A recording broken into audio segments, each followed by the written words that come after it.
আচ্ছা, আমার মতো কে কে আছো যাদের শীত পড়লেই মনটা বিয়েবাড়ি বিয়েবাড়ি করে? তাড়াতাড়ি কমেন্টে জানাও। আমরাও সিজনের প্রথম বিয়েবাড়ি পেয়ে সাজুগুজু করে চলে গেছিলাম সেই বিয়েবাড়িতে। সেখানে গিয়ে দেখি এলাহি আয়োজন।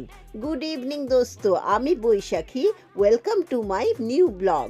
এই দেখো আমার মেয়ে কেমন সুন্দর সাজুগুজু করে চলে এসছে।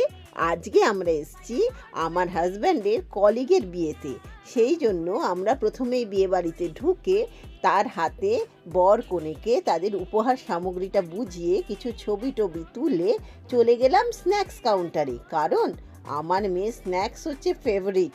সেখানে গিয়ে চিকেন পকোড়া, তারপরে পনির পকোড়া, ফিশ বল, কফি, এইসব জমিয়ে খাওয়া দাওয়া হলো।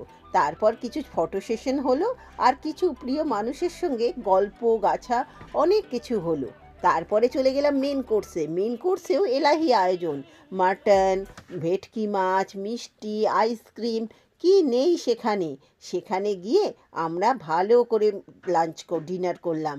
ডিনারের আয়োজন খুব ভালো ছিল। তারপর দেখি এই ইয়াব বড় দোল্লাটা। দোল্লা তো আমার ভীষণ প্রিয়।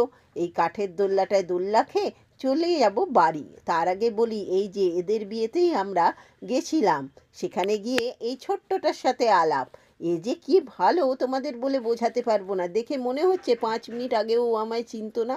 দেখলেই আপন করে নেয় মানুষকে। আমরা অনেক ছবি টবি তুলে ভালো করে আনন্দ করে সবার সঙ্গে দেখা করে আমরা বাড়ির দিকে রওনা দেবো, কারণ কালকে আবার অফিস আছে, আবার রেগুলার জীবনযাত্রা শুরু।